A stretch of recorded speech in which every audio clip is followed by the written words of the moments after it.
Today is August 6th, and the boys from the Backpocket are here with new mics. Decky Fresh mics. How are we? Andy Fresh mics. You're looking great over there with your new mic, man. How you feeling? Oh, it feels pretty cool that we're talking into mics that are in front of our face. Yeah, I'm excited to actually hear this podcast and hear how my voice actually sounds versus like the dumbed down version of it that we've used for the last year and a half. This makes us feel a lot more authentic. I mean, our content's really not going to change, but this is just like a kid in a candy shop right now, if you can imagine. Yeah, the juices are flowing. I'm super stoked to get after this podcast and just, at the end of the day, listen to it and hear what it sounds like, because this is just new for us. Yeah, it's just going to be a great opportunity to grow. We're obviously going to screw some stuff up. We just spent the last hour. This is easily our average quality. We just spent the last hour trying to figure out how to record two mics at the same time, because before it was just USB in, one mic, and that was it. One mic, everyone knows the rules. But now we got a mixer, we got three mics, and we don't know what a mono is, we don't know what stereo is, and we're still trying to figure out GarageBand capabilities. It's incredible how complicated yet how simple it is. We are making it so much more complicated than it actually needs to be, but it's pretty much everything that we do. I mean, we always just kind of overthink it and think it's way too complicated, and then we figure it out and we're like, oh, that was it? Yeah, but at the end of the day, we figure it out every single time. We were originally going to record at 7:30 p.m., and it is now 8:30. 8:30. We're just starting. We're both getting a little hungry. Yeah, I haven't eaten dinner yet, but that's not a problem because we got a sweet podcast ahead of us. So, maybe we talk about some of the other struggles that we've had this week, because this has been just an absolute struggle week, We've been taking punches left and right, but we're standing there strong. And you know what we say to those punches? Love them. Good.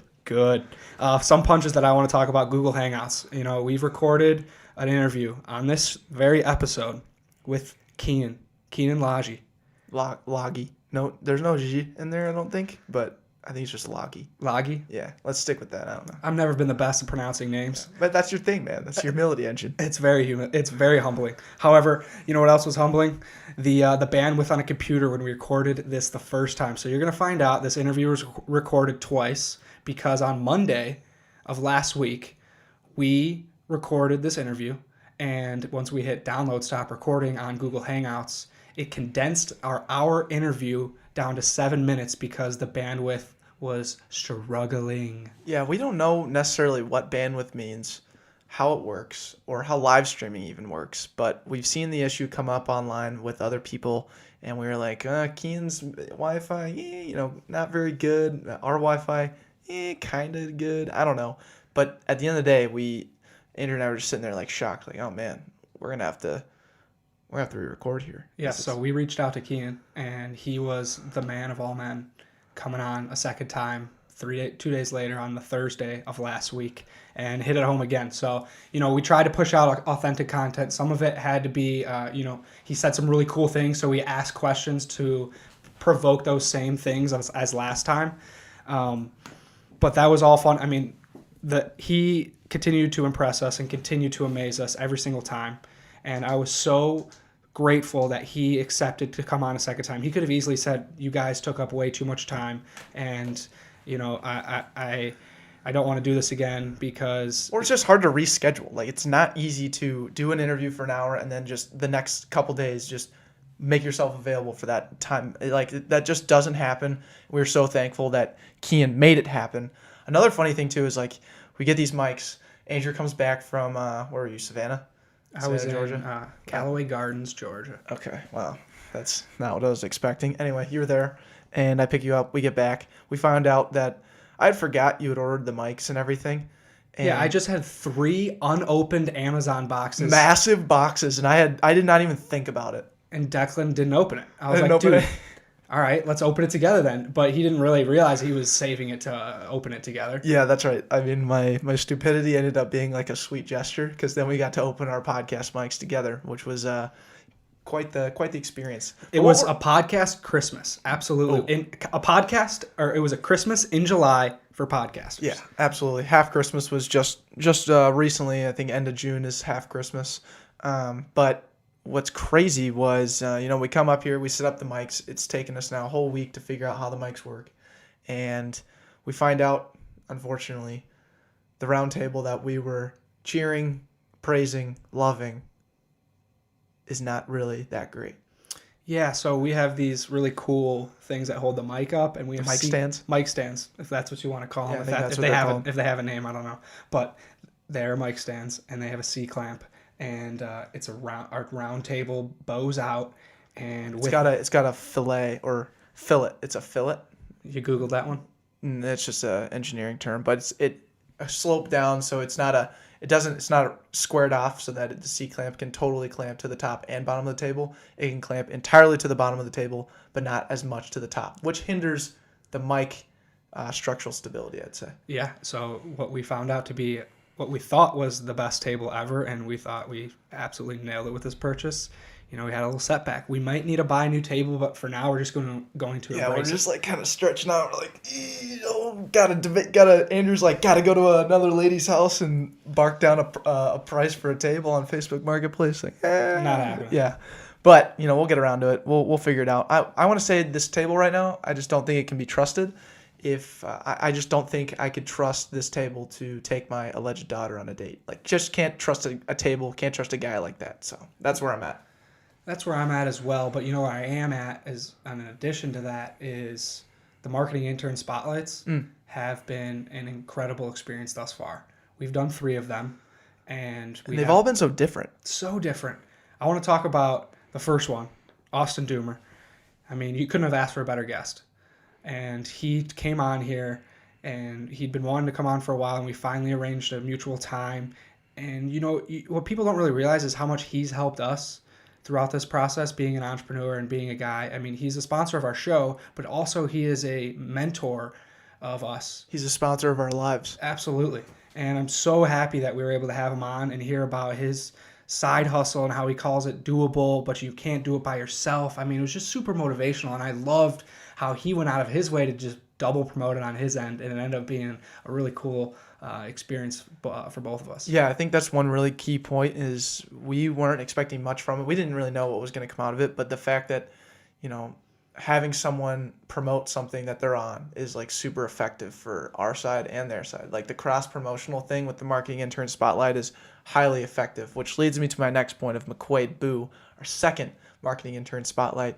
He was phenomenal, and it's just an entirely different story. It's an entirely different person. That's exactly what you expect. He's starting his own podcast, so what it turned into is Andrew and I giving a new podcaster advice. We never would have seen that coming in, and look at it now. I mean, it's a great podcast to learn about how to start a podcast. Worked out great for content.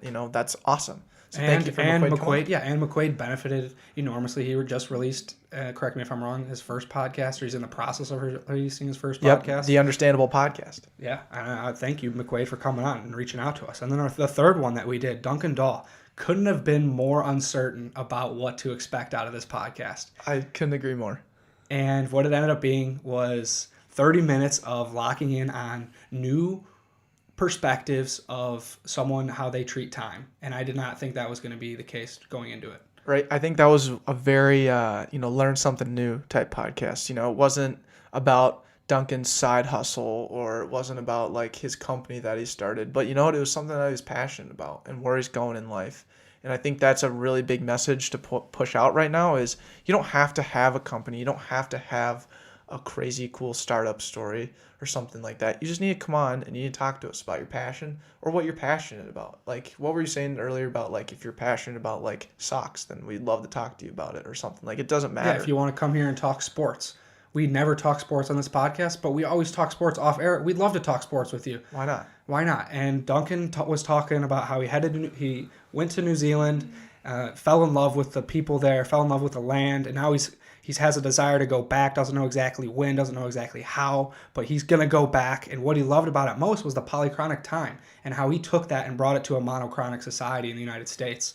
And those are just habits that are so hard to break. And he was just talking us through that of like how monochronic United States is, of like what you need, how punctual you need to be, or else that other person feels like you totally abused their time.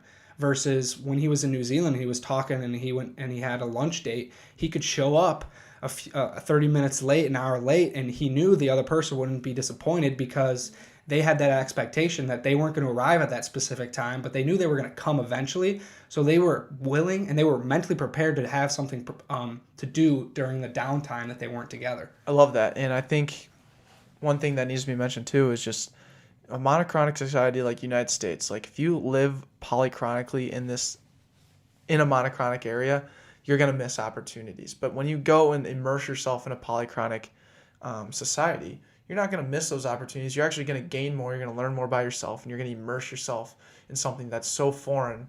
And I'm just excited to hear how this all ends up for them, honestly. If you don't know what we're even talking about in terms of like polychronic or monochronic, go back and listen to Marketing Intern Spotlight number 3. Absolutely. With Duncan Dahl. That's a great point. It's a great habit of ours, just getting people on, just fun conversations. That's the end of the day. It's just a conversation.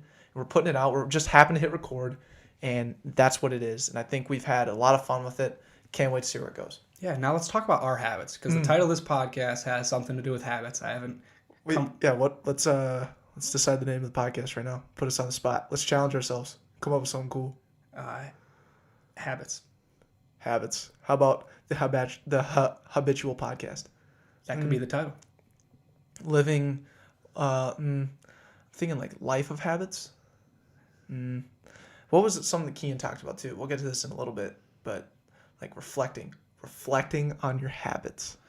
Reflecting on your habits. Here, you heard it here first. This is the title of the podcast. You already knew that. So as you were saying, Andrew, let's talk about our habits. You know, we love the segment Two Roses and a Thorn, so we're going to combine that with our habits. I don't want to say it right now. Actually, I will say it. We're really witty, I think, with these new mics. Like the way we were just able to put in the Two Roses and the Thorn, our favorite segment of all time, and then immerse into our segment of habits, the title of our podcast. You know, hey, look at us go. Congrats, Andrew. Big time stuff. Pat on the back. Pat on the back. Well, let's do Two Roses and a Thorn of habits. So 2 pros that we believe our habits are making us better people, and 1 habit that, you know, we definitely need to see improvement because it's hindering our daily life. First habit of mine that I want to talk about is for all you YouTube listeners. You're watching this video via GoPro recording, and I think since we've moved into washing den number 2, where we got this sweet new octopus. What are you talking about? Adapter. This thing has so many different things that you can. Octo adapter. Adapter. The big old surge bar. Exactly. So since we've gotten that, I have the GoPro charger right there. So right when I finish recording, I unplug it, I take the SD card out, I put it into my laptop, and then I take the GoPro and I charge it. And we have not had an issue with the GoPro low battery yet. I don't miss the time when I would walk into the podcast room after class and I'm wondering if we even going to be recording that day in terms of like visual, because it was like, oh, did you record the GoPro? And it'd be like, oh, I don't know. We'll have to go check it out. It was always a mystery. And from what we remember, power being supplied to Washing Den 1 was like very, very insufficient. Like we rarely had power in there. We didn't have really good heat. We had no outlets. We had like one functioning outlet, and it only worked on occasion. But now we're in Washington too, and we're improved. Yeah, it's big time stuff. Should I hit a thorn or no? Sure. Bros.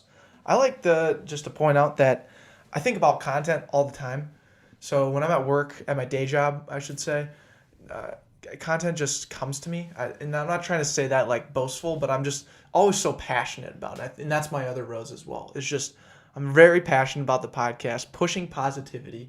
And because of always having my mind on that, content really just comes to me. Like I was thinking about the Keyen interview today and like what questions I would ask, or like how I would respond to certain situations, or like how we've reacted to these mics, like how's that going to change our conversation. And then I was also thinking about like the bad things that's happened, and then reflecting on all those, the average qualities. So just always the relentless content and pushing it out from day to day is really something that I have found a good habit of mine. That's awesome. I mean, recognizing these habits and reflecting on these habits really sparks some true fulfillment inside I like you. that, Andrew. The other thing that I love that we're doing lately, and it's been an awesome habit, we're going to continue this habit for sure, is recording these segments after we do the interview. And this started in May, when we knew in June that Declan and I were not going to be in the same location for 3 weeks. So we needed to have podcast interviews prepped. So we did 5 podcasts in probably 8 days. And then we had all these recorded, so then we already knew what the content was, and then all of our segments were directly correlated to the interview instead of, recording and then doing an interview, and they were just two separate entities. Now they're together, and I mean, talk about niching down. I mean, this is what it's come to, and I love it. Absolutely. It's just been really fun. It's been easier to create the content too, because you already have it fresh in your mind. You know exactly what the theme was. You took all your golden nugget. It's like, okay, now let's turn that into content on the front and the back end. I love that. Getting into little thorns. How about that? So a thorn of mine, I like to explain things for the sake of explaining things. I shouldn't say I like it. It's a habit of mine. It's something that I do when someone's like, oh, what's a Facebook pixel? And I'll be explaining it to the person who taught me. Andrew. I'd like to add to it because it happens to me quite often when you... You're probably the biggest victim to this, I'd say. Sure. I'd agree with that statement. Okay. It's more comes to the point when you explain it and then there's a pause. Or no, you say something and then there's a pause and you're like, oh, I don't think he really knew what I'm talking about. And the person hasn't had a chance to respond or maybe doesn't have a response. And then you immediately explain it after. And then you're just like, and then I'm sitting there like, dang it, I should have said something. And then you just explain the whole thing to me. I'm like, Declan, I already knew that, but hey, man. But what I always resort to and I always tell myself after you explain it is teaching is the best way of remembering, and the best way to actually improve on your skills is when you teach it. So like when you speak it out, I'm like, all right, he's just telling himself and reinforcing how to do it so he knows how to do it properly the next time. Yeah, and that's what I tell myself to like say, hey, this is positive. I think you're totally right on that. When in college I was a math tutor, sorry. And so I would teach people math, and I think I got better at math from teaching people. But I think, reinforcing that statement entirely, dude. Definitely teaching helps you learn. Mm-hmm. A thorn of mine is getting irritated about way too much. I think the small things... Wait, say that again. Getting irritated about way too much. Okay. Getting irritated way too much.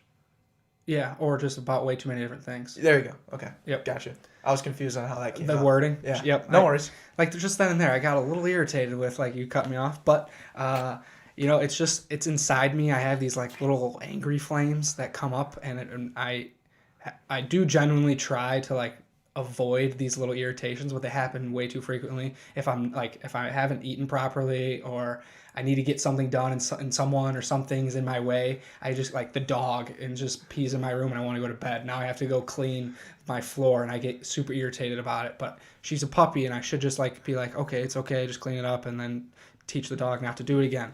Give her an excuse. Don't give her an excuse. Okay. No excuses. You got to train dogs. But simple things like that, these are thorns and these are bad habits that I'm trying to break. And guess what? We break those habits. And we reflect on those habits, we're just going to be better people overall, and it's going to make us healthier. And that is really the whole thing Keyen Lage is talking about today on this podcast. You guys are going to love it. It's just a phenomenal way to, it looks at health and fitness and sleep and all this stuff from an entirely different perspective. And it really connects with us because Keyen is telling us, or telling whoever he's coaching, like, hey, I'm not the guru. I'm not the guy who knows everything. And I know that everyone else is, unique and individual, and I want to help you be the best version of yourself, which I love.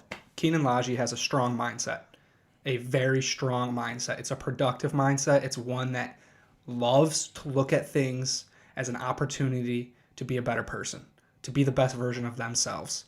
And he's had a lot of stuff happen to him, going from playing professional football to having a MRI done. That, spoiler alert, major setback. Let's let the marketing interns figure that one out. What do you say? Let's absolutely do it. So you're going to find out a lot about Keyen, but keep this in the back of your head the whole time that this dude perseveres and he is willing to go the extra mile. He went the extra mile with us. So enjoy the ride. Today's guest is Keyen Lage of the Undefined Diet and former professional athlete, and now he's on the Backpocket podcast for the second time. How you doing today, Keyen? I'm doing fantastic, guys. Good to be back here again. Absolutely. So to give our marketing interns a little background, Keyen, we are interviewing him the second time because the first time when we interviewed him, we had some bandwidth connections. We had some minor malfunctions, major malfunctions with the recording process. We learned, we're growing. Yeah. And thank you again for joining us for a second time, Keyen. Yeah, guys, I really enjoyed the first time. I can't wait for the second time. All right, so let's dive right into it. The first question, you know how it went last time. What is your average quality? Yeah, guys.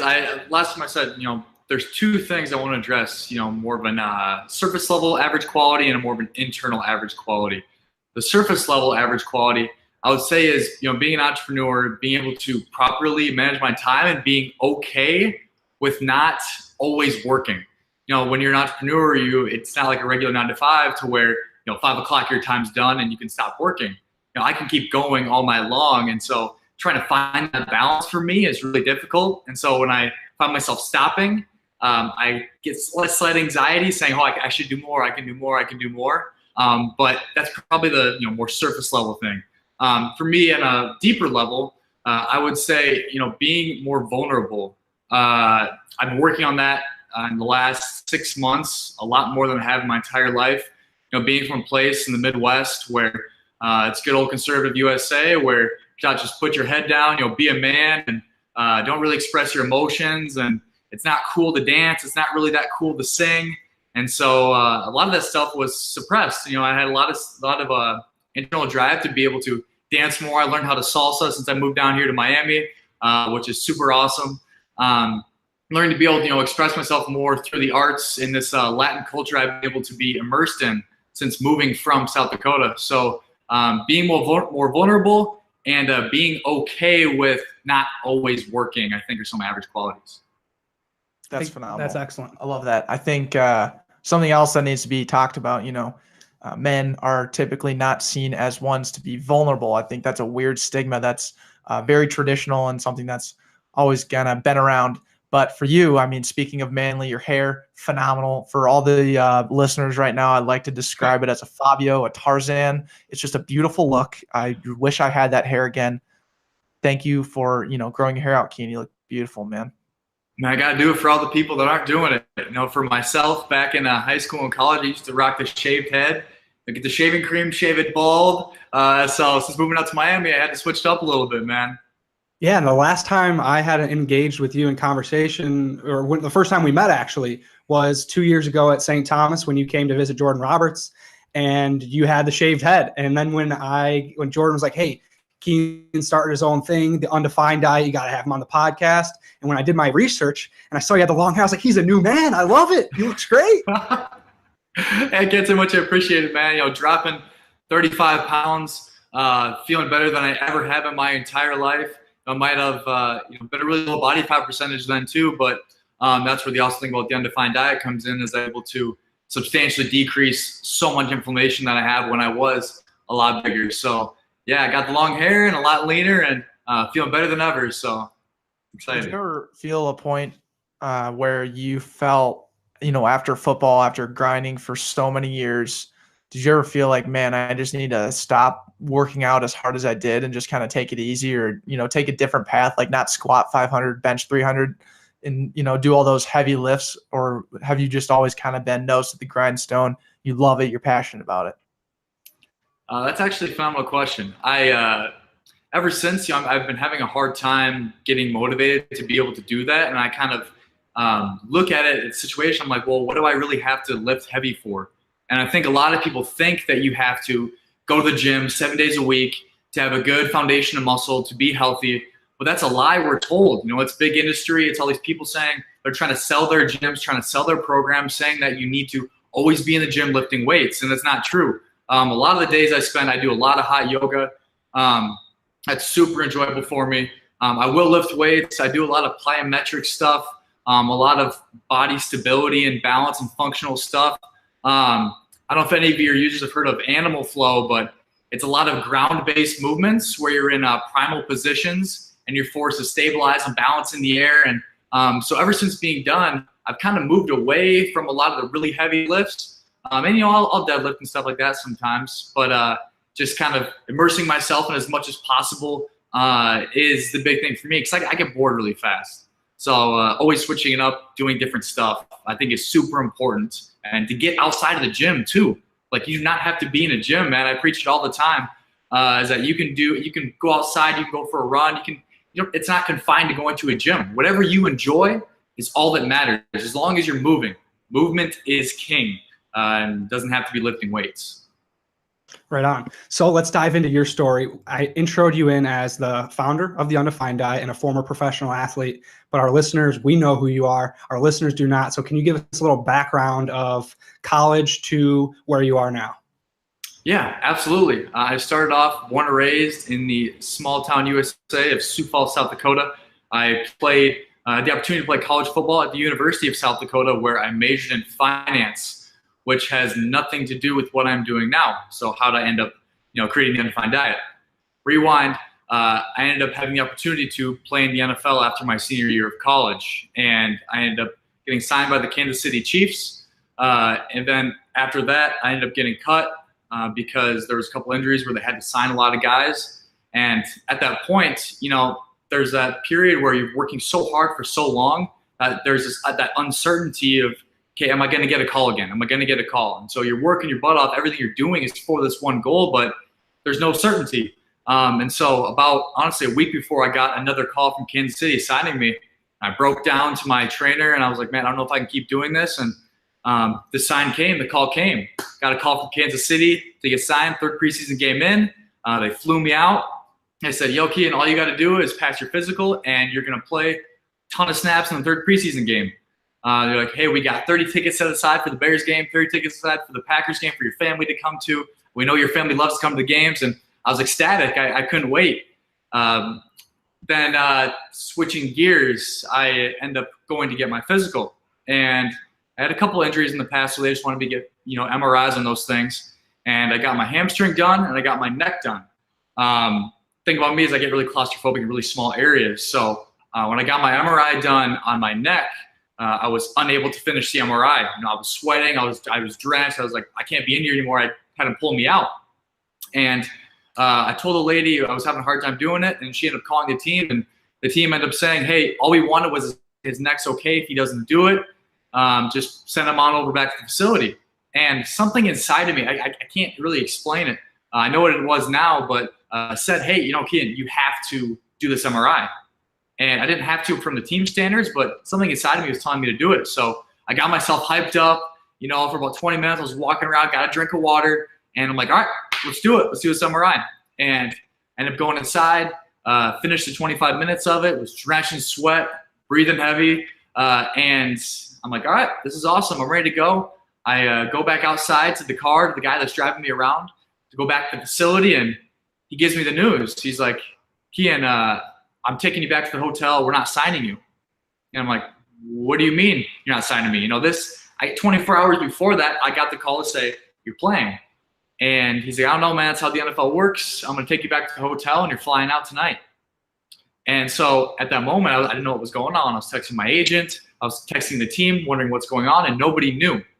So I got taken back to the hotel and ended up getting a call from the general manager of Kansas City, and him giving me the news that my neck was much worse than I thought.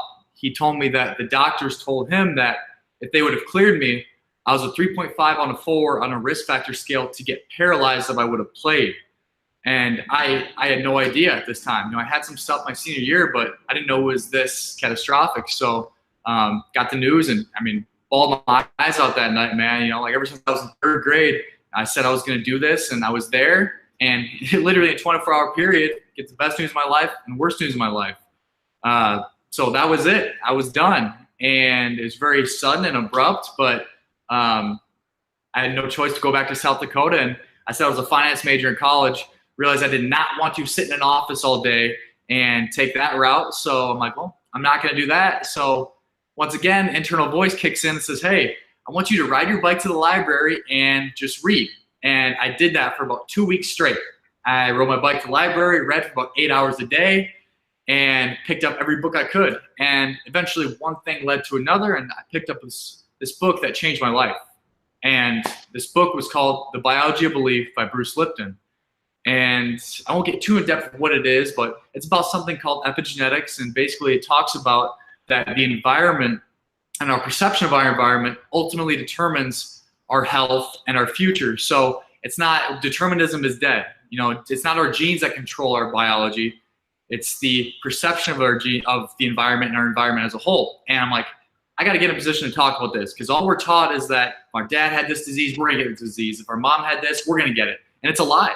And so I remember a guy offered me a job as a trainer about 3 months prior to that, and called him up and said, hey, you all take that job. And he's like, all right, you're hired.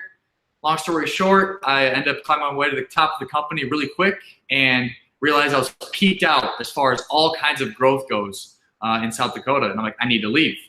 So I got the bug. I'd never lived anywhere else besides South Dakota before, and called up a buddy of mine and said, hey, you want to go somewhere? And he's like, yeah, let's go somewhere warm. And we decided on Miami. Packed our cars up, drove down, and got a job here at a gym called Equinox. And ever since then, I've quit about 3 months ago. But that brings me, I guess, up to this point. Starting off in college, a finance major, getting told I have to play football again, and now in Miami as I want to say a life guide. Wow, that's phenomenal. Yeah, there's a lot to unpack there. Yeah, unbelievable. Andrew, you want to start? Yes. So I would like to start with the moment that you read the book, The Unbiased, with, is that the title? The Biology of Belief. The Biology of Belief. And it goes from an environment of perspective, and that kind of changes your perspective on how to handle situations.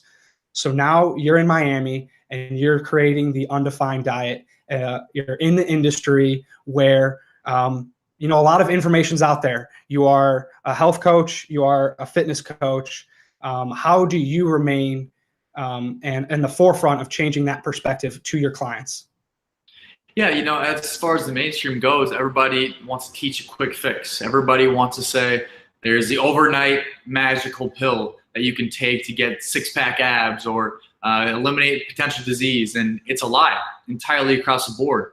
And I think the biggest thing for me with deciding my niche of how I wanted to portray what true health was is that all those other things, the keto diet, paleo diet, Atkins, all these different diets, they're all fads. The keto diet's been around for 60 years. It's just randomly coming back into play and getting popular again. But what I'm teaching is truth, and it's not a fad. And so the beautiful thing about it is I empower and educate people to be able to create their own sustainable way of eating that is meant to be in the long run, not something short term where you might get quick results. And I've had actually clients get very substantial results in a short period of time. But ultimately, it's about giving people the knowledge they need, the principles they need to be able to create long-term sustainable change. And that will never go out of style. That'll never be a fad.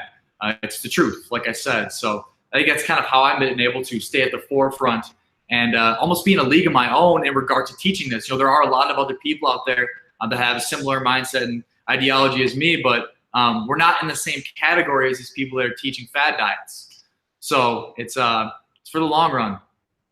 I like that a lot. And I think, listening to your story, and there's so many pivotal moments, and we ask that question a lot on the podcast, is, you see these different times when you had to pivot, get the best news of your life, you go to Kansas City. 24 hours later, you get the worst news. Then you are back home, you decide to get a job, you decide to go to the library, and now you decide to go to Miami. Huge changes. It's phenomenal. How are you confident? How do you know that that's the right decision? Maybe you don't know, but how are you feeling good about what you're doing? How do you stay passionate and motivated towards what that decision was? Yeah, and I think you talked about the right decision or the good decision. And I think what prevents so many people from doing what they want to do or following their passion or creating some kind of massive change is that they wait to find the perfect opportunity for that to happen. Right? They wait for the perfect job to randomly come into play, or they wait till their body's at the perfect body composition, or all the entire environment's perfect for them to be able to create a change. But in reality, if you continue to think like that, you'll never make a change. And so the big thing I say is that any kind of change, any kind of switch up in what you're doing is the right step in where you should go. And too many people wait for that perfect opportunity when in reality, it's just taking the right step. So I made the move. That was the right step. I made the choice, and I know it was. And so every choice that I decide to make from here on out, I know I'm being guided, and I don't really worry if that's the right choice or not. I just know that, things that, if opportunities come into play, I take advantage of them. And because they came into life, I don't know, I think that's the big thing. It's just like taking advantage of opportunities in front of you and trusting that you are guided in the right direction. So not waiting for the perfect opportunity, but just going with the flow, really, man. That's what it comes down to, being present. Yeah, one thing I want to make note of throughout your whole story is, and again, you followed up with that answer, is you are taking action. You are not waiting for things to happen for you. You are being the forefront of your decisions. You are making conscious choices. You're talking about these collection of choices that lead to this, that end up being the right choice because you're accepting what happens next. You're not resisting the failure of, hey, there was something in my neck that could have caused something very extreme, and I'm actually grateful that I'm not playing in the NFL anymore, because now that will never happen. But now what am I going to do? How am I going to take advantage of my life and take control of my life? And the story of you just going to the library and reading, phenomenal. The story of you just saying, I have peaked working at this fitness place as a trainer. Now I'm going to move to Miami and figure it out down there. And then you end up doing your own thing as an entrepreneur. I mean, Declan and I are sitting here in awe of what you've accomplished already. And now you have the Undefined Diet, and I want to unpack that a little bit more. So what would you consider your title? You're the founder of the Undefined Diet, but if you were to present yourself to someone, what would be that title? For me, or for the program, or for yourself, presenting to a potential client? Yeah, that's actually a great question. I'm trying to figure that out, to be honest with you, because you kind of talked about earlier. You talked about, I train people, I mentally coach people, I sleep coach people. Really, I don't know. It's performance coach, I would say. It's everything all around, and so that's why I've found a niche of young entrepreneurs. A lot of people actually in your guys' space, learning to allow them to be able to be more productive, be more efficient with their time, because of their energy substantially increased and they feel better. So they're able to develop better relationships and all the things that young entrepreneurs deal with that I'm going through myself, and I can relate. So really, I think it's performance coach, man, and also professional mind changer, habit coach, because that's what it all comes down to with people. And I don't believe big massive changes and saying thinking that I'm the guru and giving you this, okay, here's this perfect plan that's going to lead you to perfect health. That's not how I operate. I operate based off the person and where they're at, and creating small incremental changes. And that's ultimately what it comes down to. And that's what I think makes a great coach, is your ability to be able to adapt to every single person and not have a one-size-fits-all approach. So I think that's that gives you a title. No, yeah, thank you. Absolutely. I think that really reinforces kind of our message sometimes too, where we had a tagline, or still kind of use a tagline of everyone has a story and we tell it. Well, that underneath that is more of a, when you peel it back a little bit, is like everyone's unique. Everyone's got their own kind of story behind, and they make the choices they do because of how they've been brought up.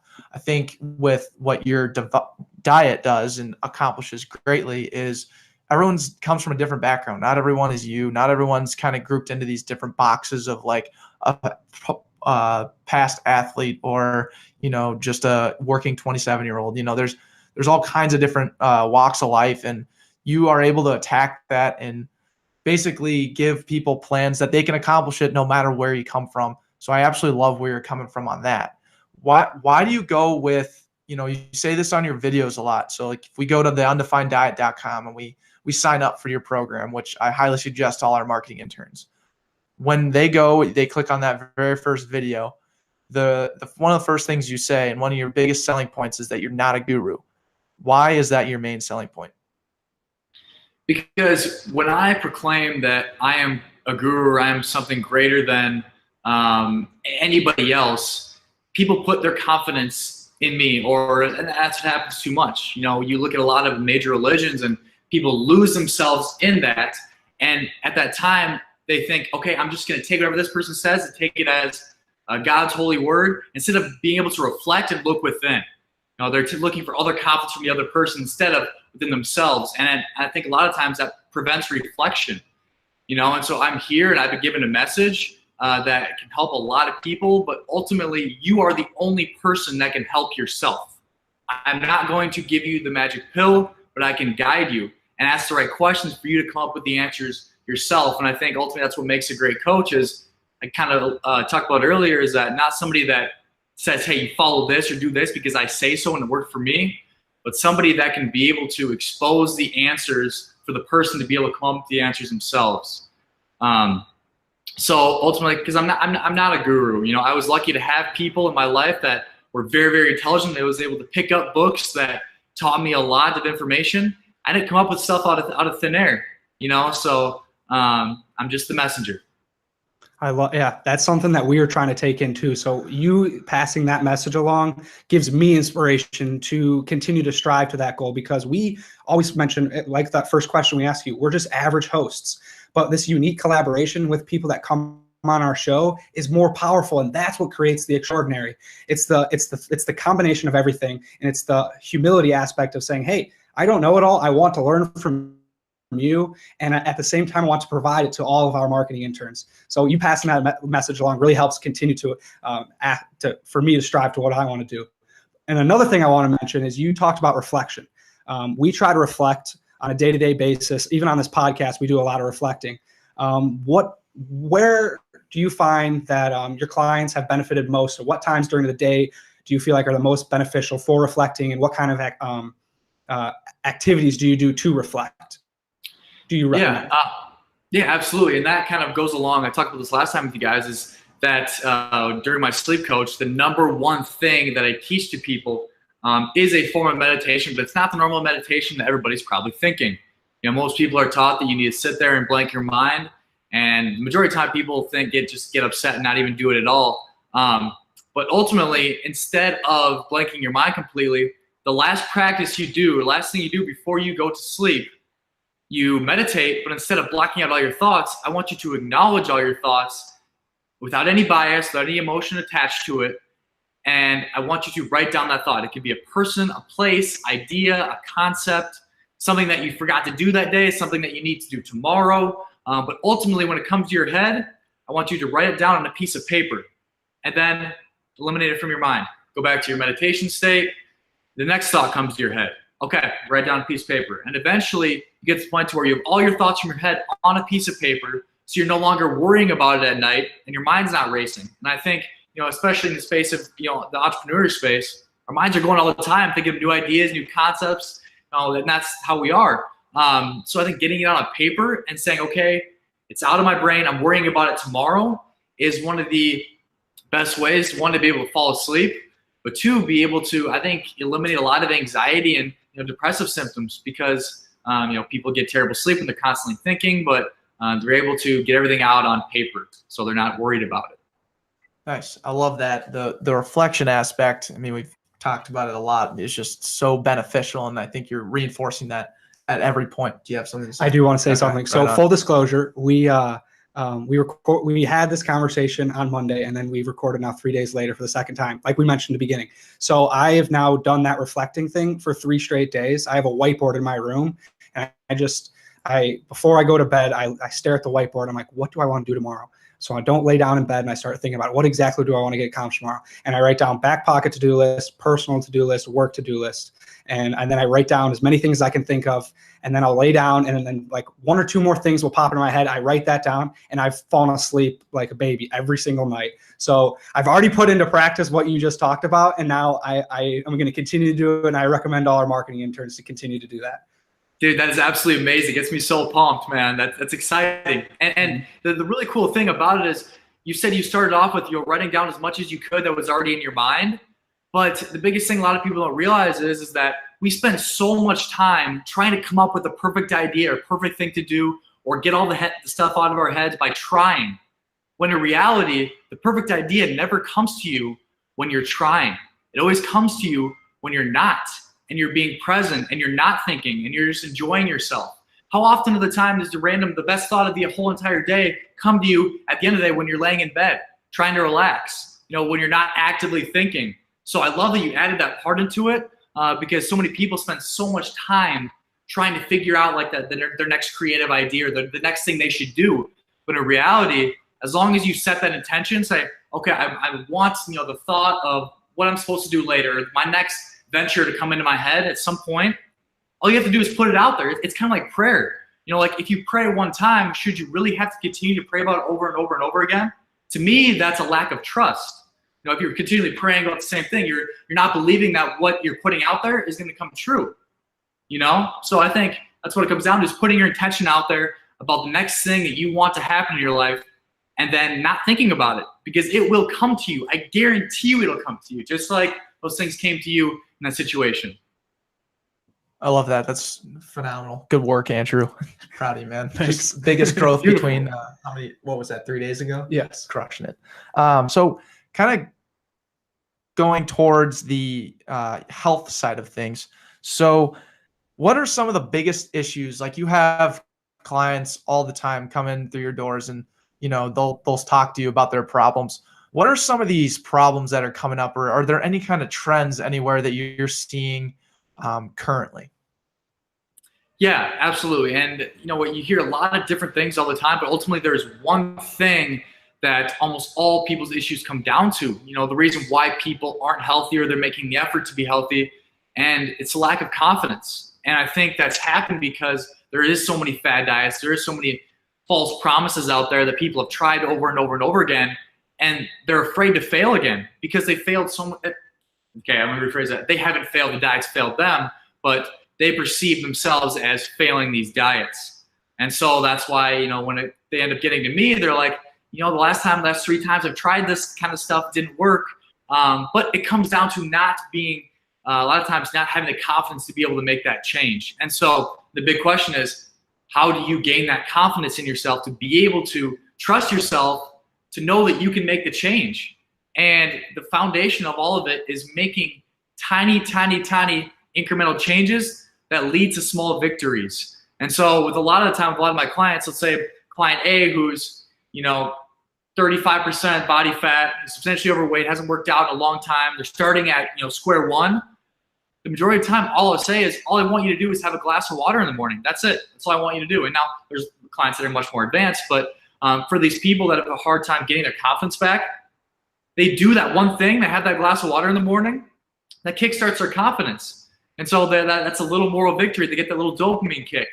So instead of reaching for that pop later in the afternoon because they're dehydrated, they're still on that, that high of being able to have that water, and they feel a lot better about themselves. So that's 2 things they changed without them even realizing it.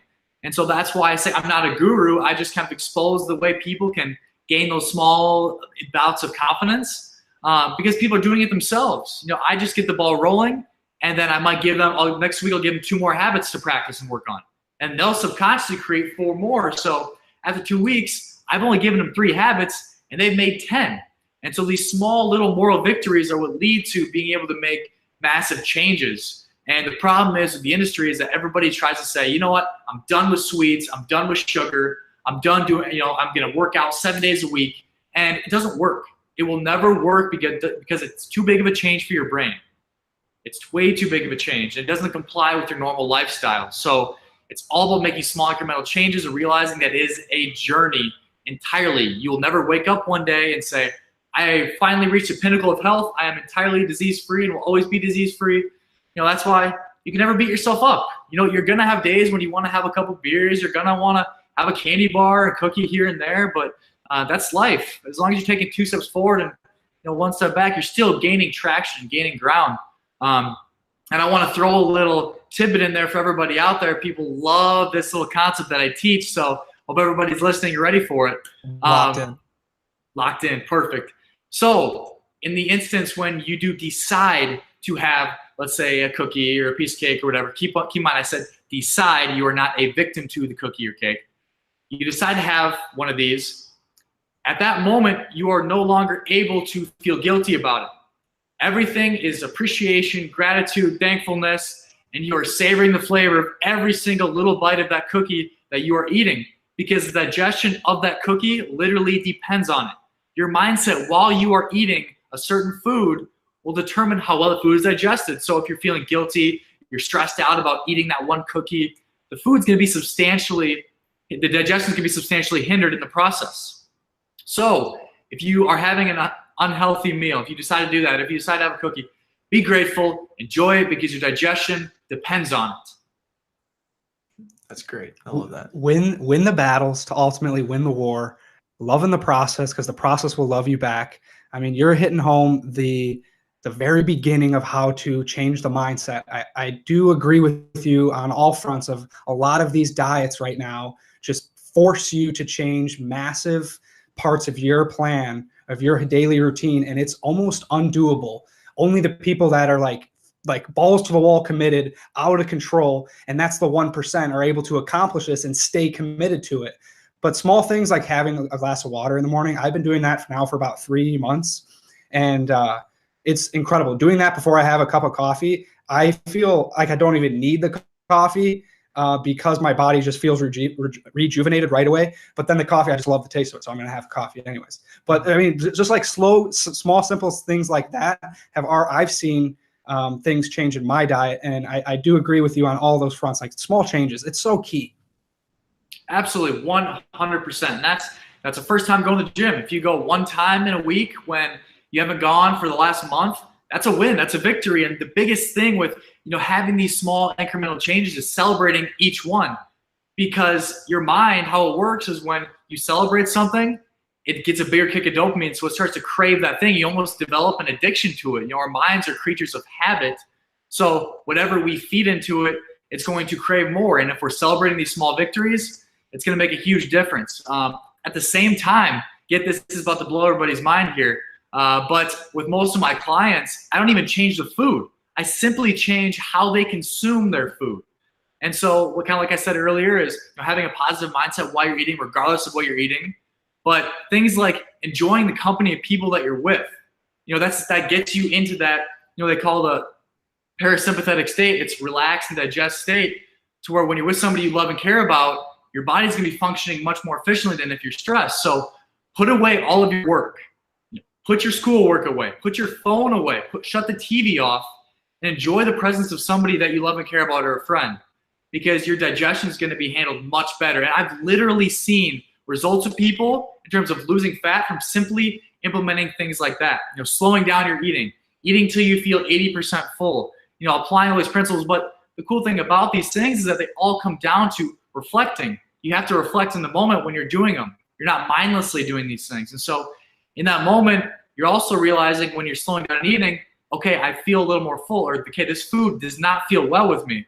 Most people feel bloated all the time, and they think it's normal, because they're not even reflecting on the food they're eating. So literally these small changes, man, can make a massive, massive difference. And, going back to what I said with being with somebody that you love and care about, getting back to the family dinner.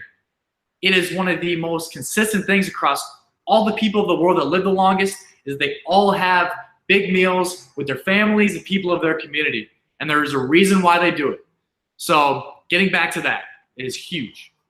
I think one thing that you brought up that was big time was the mindfulness. I mean, not a lot of people talk about that a lot. And, for me, it kind of came across me this past semester, and we did like an exercise of like mindful activities versus mindless activities. And I'm a pretty mindless guy is what I found out.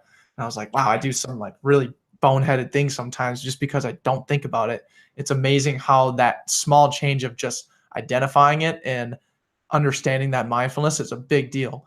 And where I'm going with this is, the ketogenic diet and all those different diets are massive changes. You cannot maintain those massive changes, in my opinion, and I think you could back that up as well. But what you can maintain are those small changes, those low-hanging fruits, those things that really aren't that hard to change, but over time have a massive impact.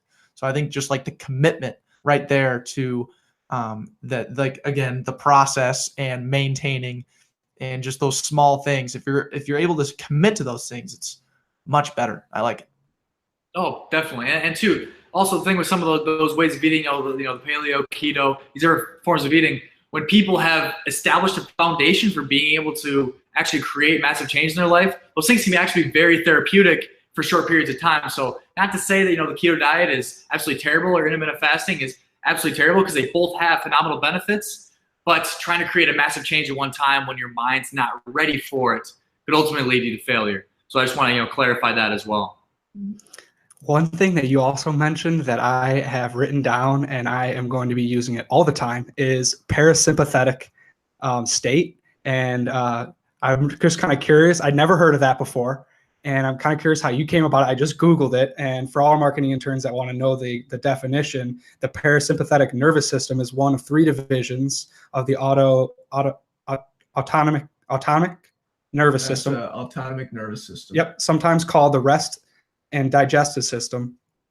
The parasympathetic system conserves energy as it slows the heart rate, increases intestinal and gland activity, and relaxes sphincter muscles in the gastrointestinal tract. So, dude, right on. I mean, like, that's awesome. Like, you can definitely process food easier, but it's all about making yourself feel worthy and feel like you're doing something of greater value. And am I obtaining that correctly?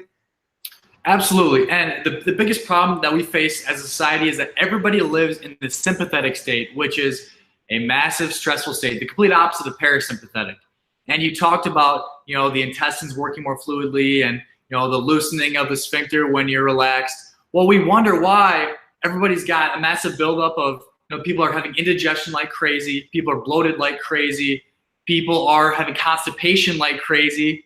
Guys can't get boners anymore.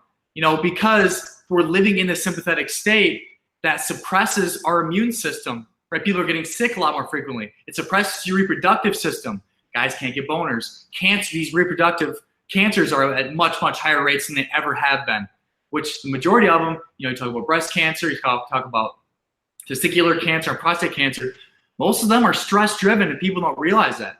But also at the same time, these massive rates of depression that we're having now and anxiety.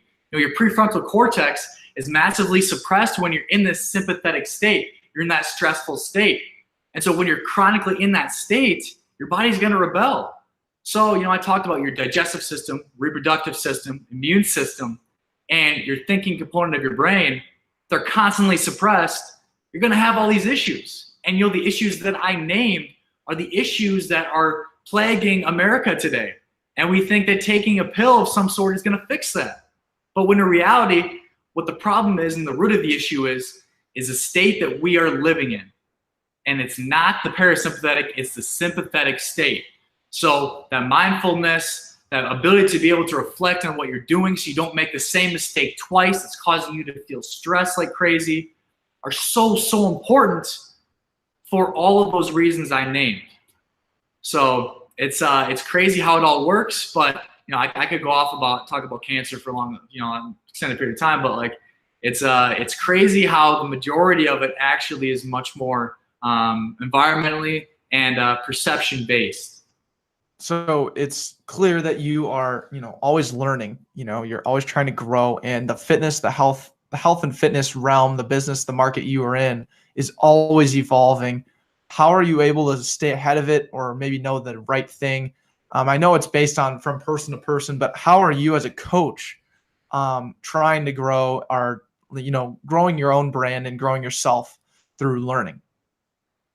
Yeah, I actually went through a long period of time where I would just literally, like I said, I moved to Miami, and when I wasn't working, I was reading and reading and reading and reading. And I think for me, being much more of an introvert than an extrovert by nature, I thought that the key to success was sitting in my room and learning as much as I could. But in reality, the real world, it doesn't matter how much you know. It does not matter how much you know. It matters who you know and who you get in front of. And so, it was comfortable for me, and I'm sure a lot of people in this space tend to be much more introvert dominant. Just spent all of our time being inside and learning and trying to gain as much knowledge as we can. But in reality, it's all about getting out and meeting the right people. It does not matter what you know. It doesn't matter how smart you are. It is irrelevant. And that's why I see it all the time. I see all these people in the health industry that are hurting people by what they're teaching, but they're in the limelight. They're in these massive stages where they're super popular. I'm like, well, how does that work? Well, it's because they were out there talking and communicating with people and being in the scene, not stuck in their office just learning all the time. And no, it's very, very important to learn, but don't get in that state where you feel so comfortable being alone and learning that it prevents you from getting out and actually using that knowledge in the real world. And I would say the majority of my learning came from that, is getting out and meeting with people and hearing, what's going on with them. What are their issues? Like, what are they experiencing? Stuff that I couldn't just get from learning how the body works. It's all applicable stuff. And so I think all the best people in all their fields realize that that you have to get out and get real world knowledge and information. And so that's what I would say is like get out and talk to people, like figure out like what the people's problems are so you can establish what product that you want to push or what product you want to create. You know, I think with me that I did, without getting too far into like realizing a certain problem of a certain niche, I made a product based off what I knew, not off of a certain problem. And I think going back on it, I would have focused much more on finding that niche out there, that's targeted problem before jumping into it and just using my knowledge to create a massive product. But it's helped a ton of people. But I just think it's really important to identify an issue first before coming up with a solution.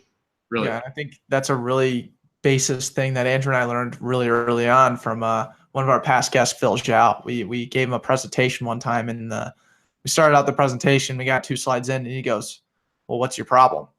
And he goes, "Every presentation, whenever you give some sort of pitch, you say, 'Hi, my name's blah blah blah, and here's my company that I want to pitch to you today.' And then the next slide is always start with the problem because it scopes exactly what you're trying to accomplish. It draws the audience to what exactly you're trying to fix. And from there, that's how it gives you just more leverage to present your own idea." Another thing I wanted to touch on too was when you said it's not about what you know, but it's about who you know. I would also mention that it's about what you know when you're in front of those people who you know. So you fight like hell to get in front of the right people. And then you want to show them exactly what you know.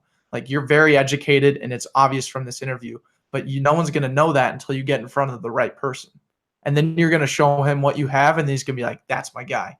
I like Keyen. I like the Undefined Diet. I want him," And I hope that's where our marketing interns are feeling as well. So that's just one thing that I would like to say to you for that. But Andrew, do you have anything? Yes. So one thing he mentioned was Phil Zhao, and he's been one of our mentors for us and helped us grown both personally and with this company, the Backpocket. What I want to ask you is, you're talking about people that you know and how that helped you grow. Has there been someone specific in your life that has been that has helped you grow and been a huge contributor to who you are today? And then the next question would be, is there someone that you want to meet that would also help you get to where you want to go?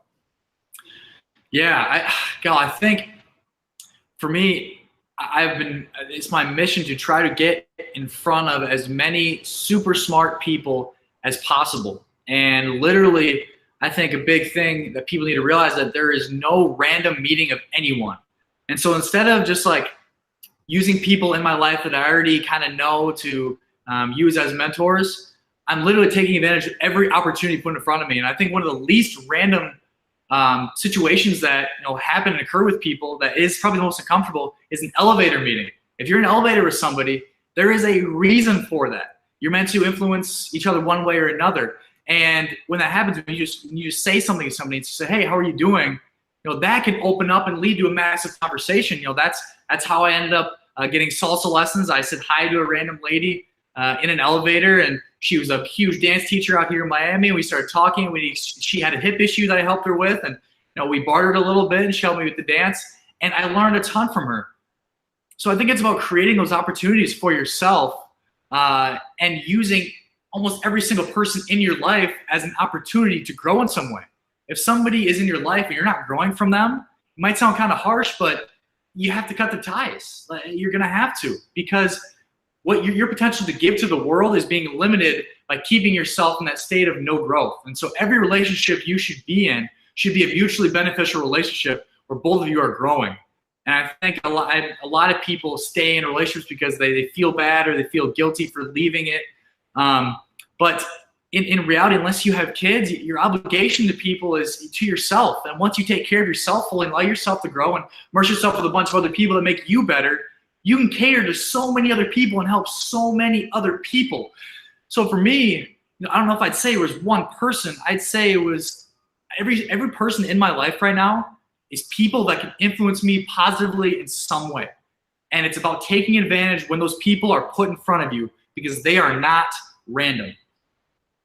You blew me out of the water with that answer. And for all of our podcast listeners that aren't on YouTube right now, I am smiling ear to ear with that answer. I love that. I mean, how cool is it that you took that answer and you said every single person, and then the example you gave was just simple as talking to someone, engaging in conversation inside an elevator, and it led to you doing one of the coolest things that you talked about in the very beginning of the podcast is you got vulnerable, you did a salsa dance, but we didn't hear how that started. That started by you talking with someone and engaging in conversation in a moment of silence in an elevator. I mean, I'm beyond impressed. Keyen, thank you for that answer. I'm so stoked I asked it, but I mean, even more stoked how you answered it. That was good awesome. Question. That was a really good question, Andrew. That was a great question, man. Thanks for asking.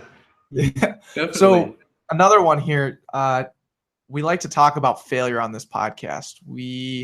I don't know why I presented that incorrectly, I guess. We like to talk about it, but it's not something we really focus on. We try and use it as a growing tool. We look forward to failing because that's where our biggest successes come. So where have you failed, Keyen, the most? Honestly, that question brings me back to my last statement. I feel like I could definitely have taken advantage of more opportunities that have been placed in front of me. You know, with every time that I've talked to someone in the elevator, there's been that massive resistance saying, hey, don't do that because you might make a fool out of yourself, or it's some random thought that your mind's playing tricks on you that is not true and is not real. And so that's not really you. It's based off your subconscious of when you're upbringing or something like that. But ultimately, where was I going? What was the question? Where was I going with that? Where have you failed, I guess. Yes, and I guess I would say in that field, like I said, not taking advantage of enough opportunities that are placed in front of me. When I knew, like in retrospect, finding out that person would have provided me with the thing that I prayed about earlier that week, and truly trusting, I guess you can say, that things will work out the way they're supposed to. I tend to try to control my future and think that everything is all about what I do. And as long as I do this, this, and this, I'll get here, here, and here. And it's caused me to have a lot of setbacks because it didn't allow me to be present and just continue to take advantage of the opportunities in front of me. Mm-hmm. And so there's been a lot of minor setbacks for that reason. Whereas other people that I've seen in my life, I'm like, how did they get that opportunity? How are they able to just randomly get that out of nowhere? And they're very, very good at constantly being present. And so I teach that all the time, but it's also a constant reminder to myself. So I think it's a lot of these little failures all the time that are constantly happening that I'm aware of, that lead to a big failure altogether, somewhat. But yeah, I think not taking advantage of enough opportunities in front of me. I love that. And I think another thing that you mentioned in the previous interview that I do want to make note of is you talked about how you describe failure. And failure is, you can either look at it as something extremely negative, or you could look at it as something like it didn't work out as the way you intended it to. That's okay, but why did it work out that way? And now you can look at it and reflect, like you've mentioned prior to this interview, and because you're looking at it as something in a positive note. And again, I wanted to really make that a note because it really stood out to me the last time we talked. And that's something that I'm striving to do now, is we talk about how we seek failure because it helps us grow, or we try to recognize it more. But instead of looking at it and titling it the word failure, look at it as the way this didn't work out as it intended to, not as a extreme negative result. There are failures that could have that negative connotation, but for the majority of the time, it's truly something that didn't work out as intended. Right, definitely. But transition into one of the questions that we've continued to roll out these past few podcasts, and you've already kind of mentioned a little bit about it, but I'm going to ask it specifically now, is what is in your back pocket? And this is framed in a way when pressure becomes stress and anxiety rises. This is kind of your attributes that you resort to, your methodology in your back pocket. Yeah, and I think for me, it's being able to see things as they are. And, that takes a lot of practice and a lot of work, I think. But ultimately what it came down to for me, I think, was being able to take myself out of a situation, right? You talked about the perceived failure, and seeing as it really is. Okay, is this actually a failure, or is this an opportunity for me to take another route or get something done that I was meaning to get done that I haven't gotten done in a long time. So really, I think being able to reflect in the moment and separate myself from an emotion that I'm feeling, and be able to see things as they actually are, allows me to be able to think with a clear head and act accordingly. And I think that's why, like, in big games, big football games, I always was able to have my best games in those heavily populated games, because I knew that I don't know, like, I think the fact that I knew everybody else was kind of flustered by the big scene, and the fact that it was such like so much pressure, right? The perceived pressure is not real. It's just something that you make up in your head. That I was able to, separate myself from that and be able just to focus and handle what I'm supposed to handle. And I think that's what makes phenomenal presenters. I think that's what makes phenomenal people of influence, is that they're able to break away from any kind of perceived pressure and see situations as they really are, opportunities for them to grow or, spread a message of some sort. So I would probably say that's that. That's awesome. And I love that you brought up football, because football is the game of life, and it has many lessons, many highs, many lows. You have to handle them all the same, and you've absolutely represented that. What has football taught you the most, and how have you leveraged it in your life currently? Oh my gosh. You guys played college football, and you know that every single second of your day is allocated somewhere with intention. A lot of people, they have some free time. They can do your homework. They can go eat casually, or your day is completely structured. You wake up at 5:30. You go to film. You go have breakfast. You go to class. Then from class, you go to have film again, and then you lift. And then you go to practice. And after practice, you get dinner, and then you do your homework. And by then, you have maybe an hour left to go to bed and relax. And you have to show up everything on time. Everything's on time all the time.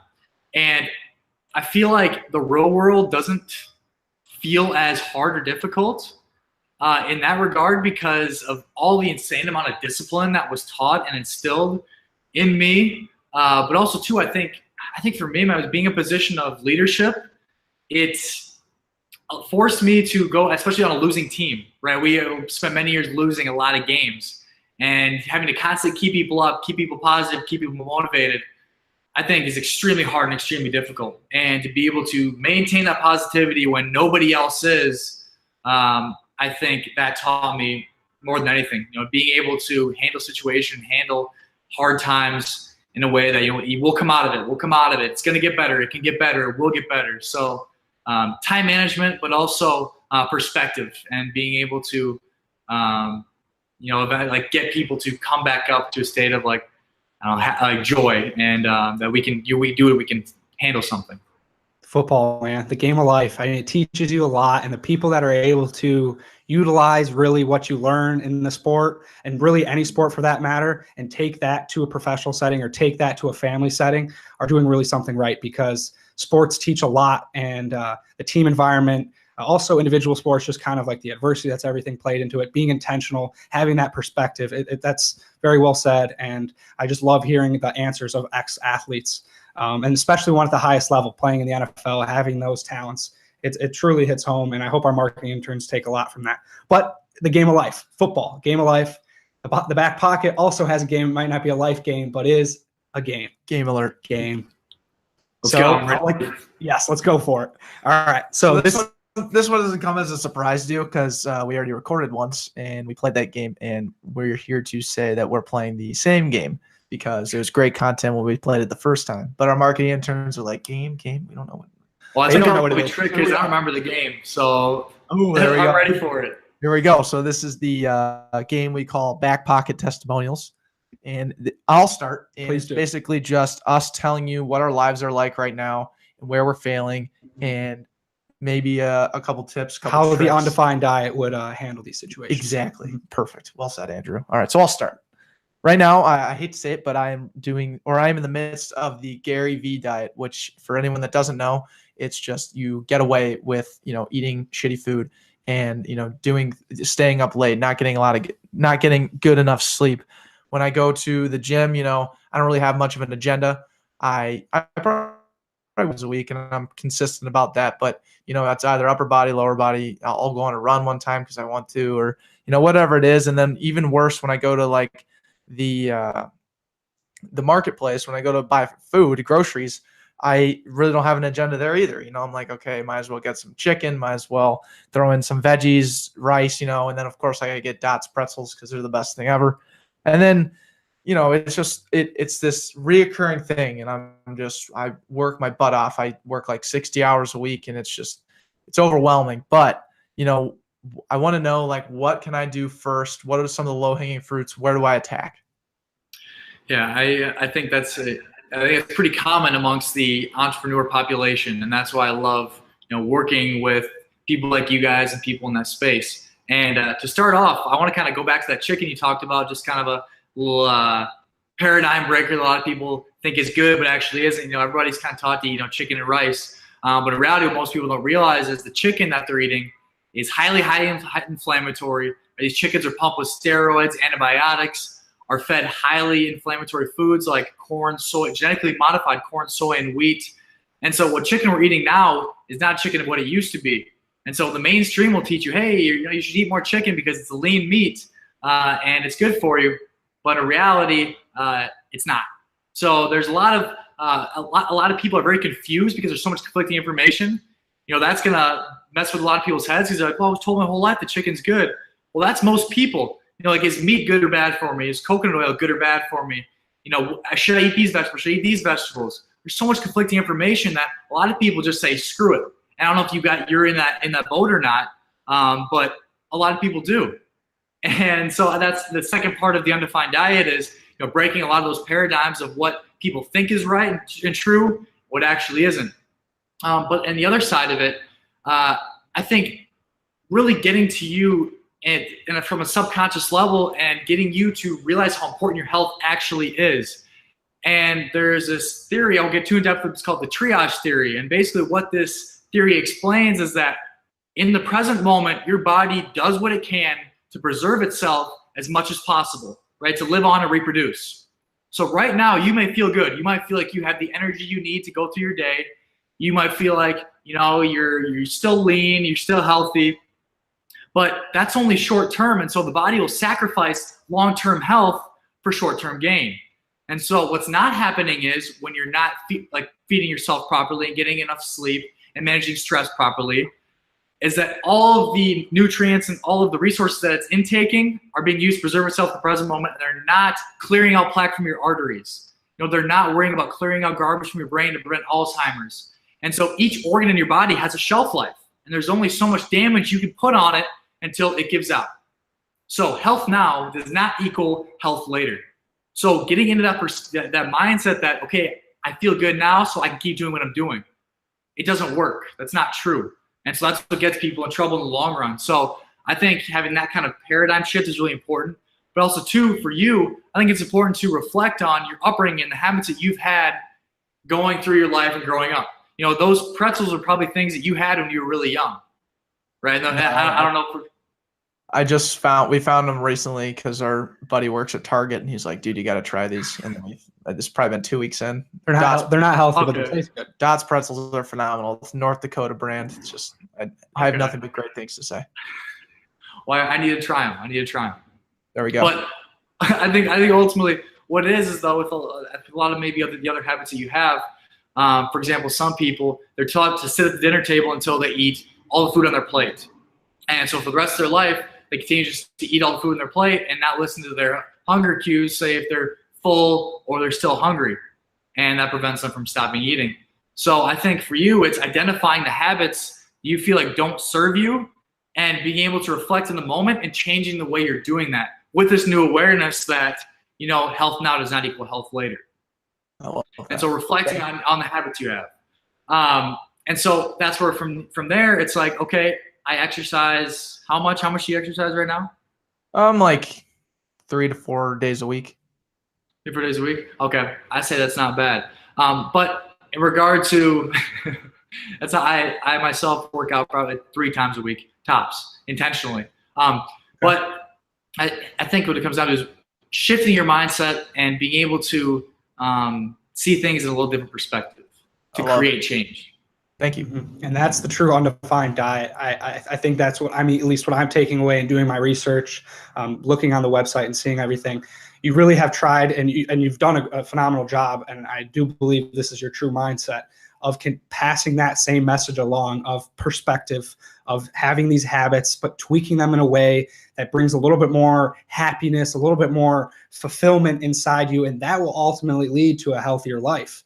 It's not those big, like we've mentioned prior, it's not those big changes. Declan doesn't need to just stop eating Dots pretzels, or doesn't need to stop doing something. It's more of just stop looking at yourself like, hey, I know I'm getting away with something, and I'm just going to try to continue to get away with it. It's more like I need to notice that this is what's happening and try to take advantage of this.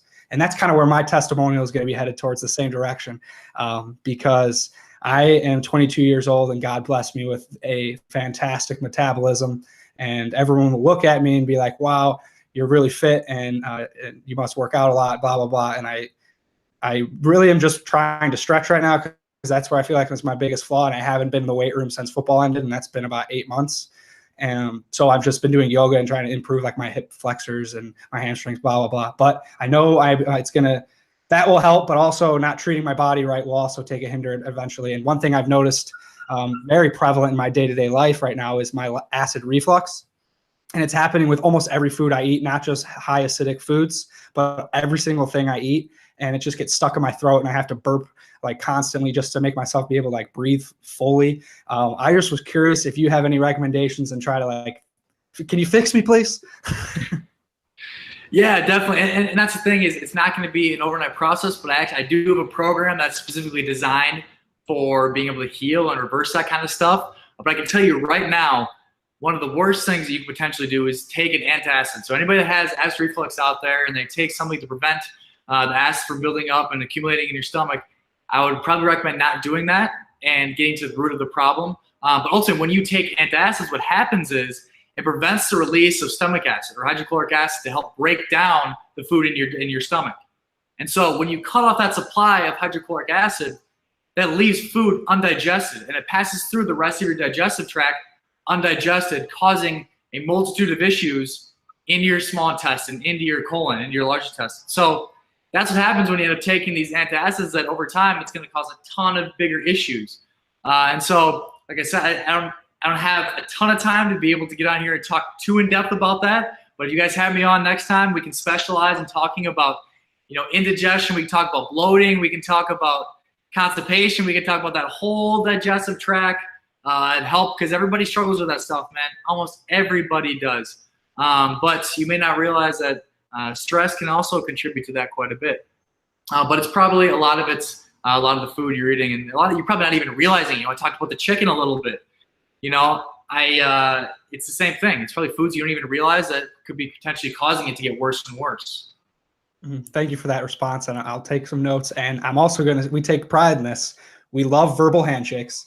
And since you just mentioned you'd love to come back on the show, we would love to have you on the show. And that's an absolute guarantee. We're going to have you on later, maybe in a few weeks, maybe in a couple months. But we know you're going to be a reoccurring guest, because this interview has been phenomenal so far. And you've done it twice. And you continue to impress us with new answers, and hearing this content has been phenomenal. I know our marketing interns are taking away a lot.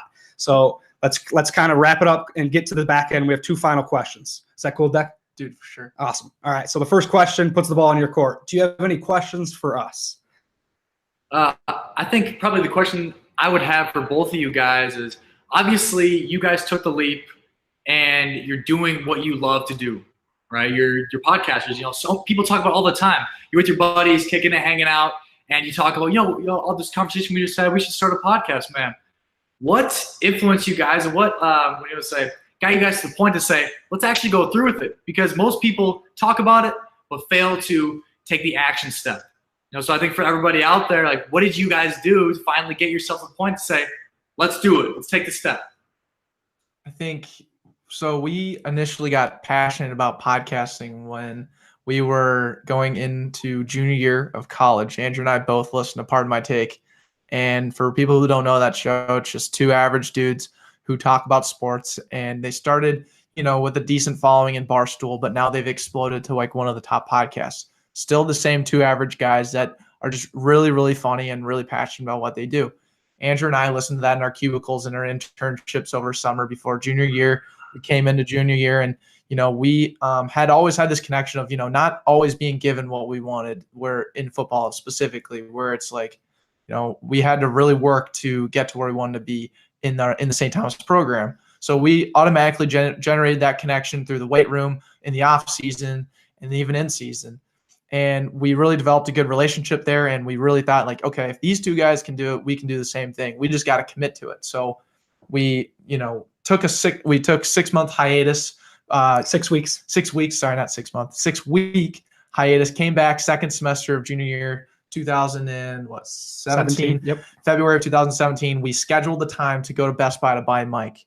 And from there on out, we haven't looked back. And you know what? It wasn't perfect at first. It wasn't like a thing that came to us and we were like, oh, we're, glorious podcasters. Like, no, we would talk to each other. We would get our friends on, and eventually we got our professors on, and eventually we got other guests on. But the whole time we were always just passionate about putting content out. And I guarantee you it wasn't good content at first. Like it's all about perspective. Yeah, it was.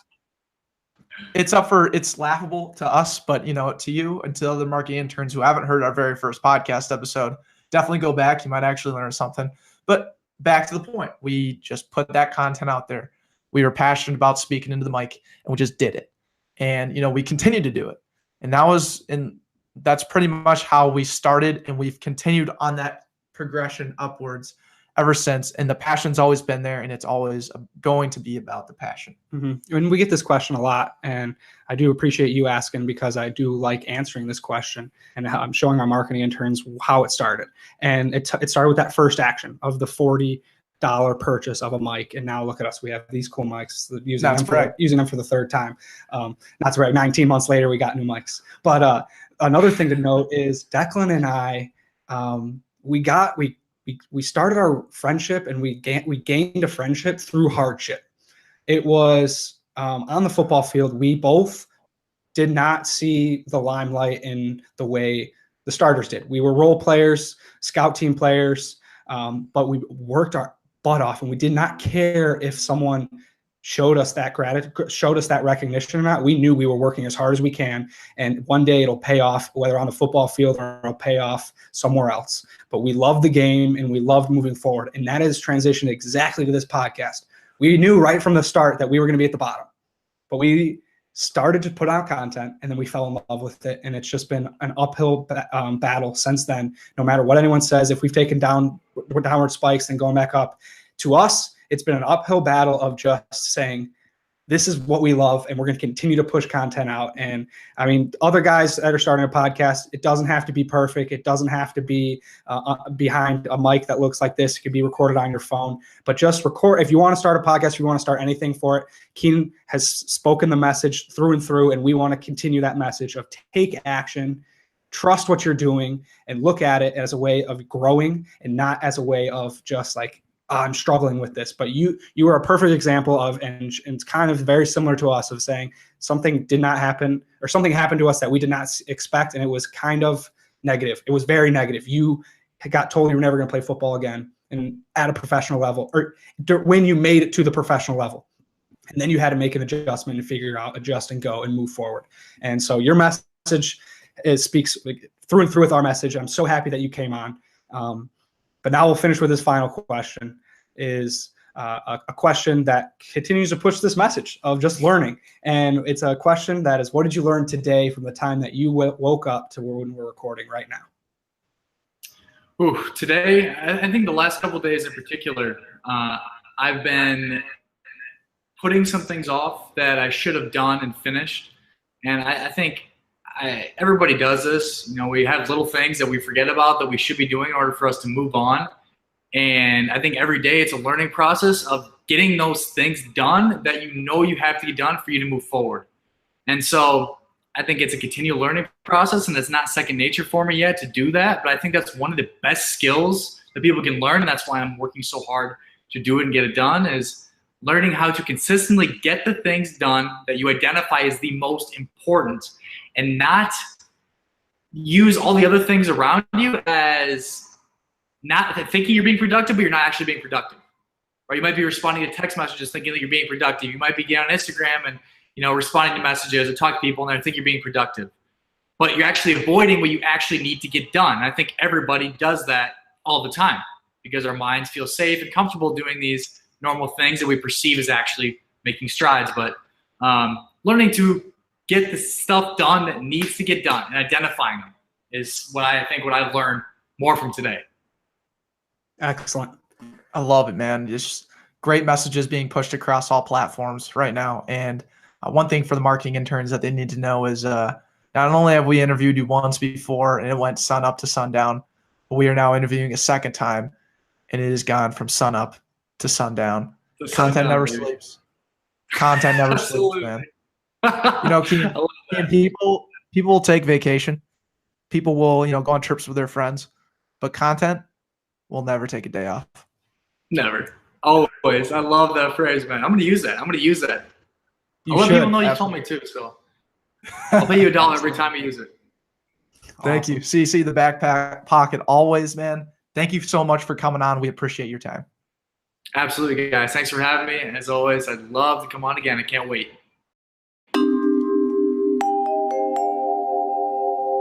Thank you, Keyen, for coming on our show. Man, 2 times in 1 week, and the content gets better every time. I'm so looking forward to the next time we have you on. Absolutely. Andrew, were you worried at any moment about coming on, interviewing him for a second time in like 3 days? Were you like, oh man, I don't know if we can get the same content that we did last time? The only thing I was worried about was him having time available to come on again, because I knew if he did, his message would be super consistent and there would be even more evolvement to it because he knew it. Now he knows what's coming, and we knew it was coming, and we just grew together that first time. So the biggest improvements from 1 to 2, and I knew that, so I was just super stoked to do it twice. Confident in that, absolutely. I totally echo what you're saying, man. It makes sense, and what's great too is, I was worried we were gonna have like a little bit of problems like condensing it down because we knew everything. If it was going to get shorter, yeah. Yeah, I was just worried it would go from originally it was like an hour 15, and then we interviewed him again. It was hour 6 or something. Yeah, unbelievable. Phenomenal stuff. Anyways, thank you, Keyen. We cannot say it enough. Thank you, man. We'd love to have you on again. Parasympathetic. That's what I learned. Hell yeah. Dude. I learned a lot, but parasympathetic, I learned that for sure. And I'm going to keep that in my back pocket. But transition to the back end, to our favorite segment, and we're going to talk a little bit more about what I learned. Ooh, nice. Good transition. Yep. Back end members, thank you so much for making it this far. We appreciate you. And, if you made it this far, you probably like our content, or at least have enough time. Yeah, to give our content a chance. How about this? They're giving us their time. So thank you for giving your time to us. And you know what? We're giving it right back to you because you're going to learn more about yourself. You're going to learn more about us. And, you're going to learn about what we learned today. What did I learn today? I'm going to keep it very short and simple. I'm going to take the Decky Brown method, where it's just a simple fact. And this is something you can use at a cocktail party. Bees are the only other species who are able to share how they got to a location with another bee without actually showing them how they got there.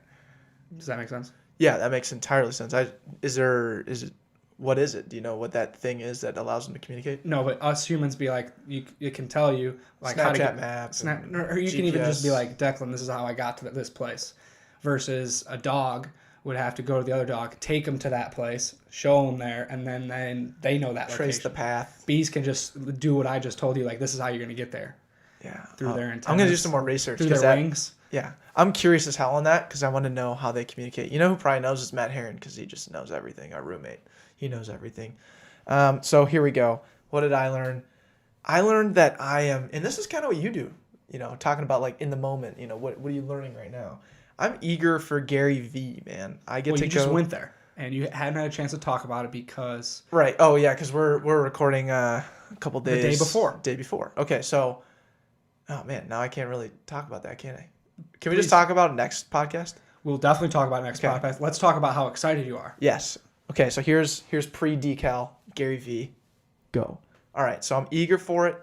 I really don't know what to expect because, you see these 1-minute videos and like 1 to 10 minute clips of Gary Vaynerchuk, and they're always mashed up into these different things. I want to see what an entire 30, 45 minutes is like with him, and I want to see how he interacts when the lights aren't on. And I'm sure there's a guy probably filming him the entire time, but I'm going to the after party after the show because, not to brag, Giselle Ugardi, recent guest on the show, got us into the after party, so that's a big deal. So I want to see what he is doing when the lights aren't off. Like, what's his integrity look like? And I'm not challenging that, but I just want to know and I want to document that. And I just want to meet as many people as I can. Like Keyen had mentioned before, man, never say no to an opportunity. I'm going there by myself because you're going to be at Lollapalooza having a blast. So I'm literally showing up by myself. Like I'm just ready to interact with anyone and everyone. It's going to be an awesome time. You are going to crush it. I know that's a fact, and I'm super stoked and excited to find out how it goes. I'm only expecting great things. Even if you don't think it's great things, it will be great. But that's what we learned. I hope you marketing interns learned a ton.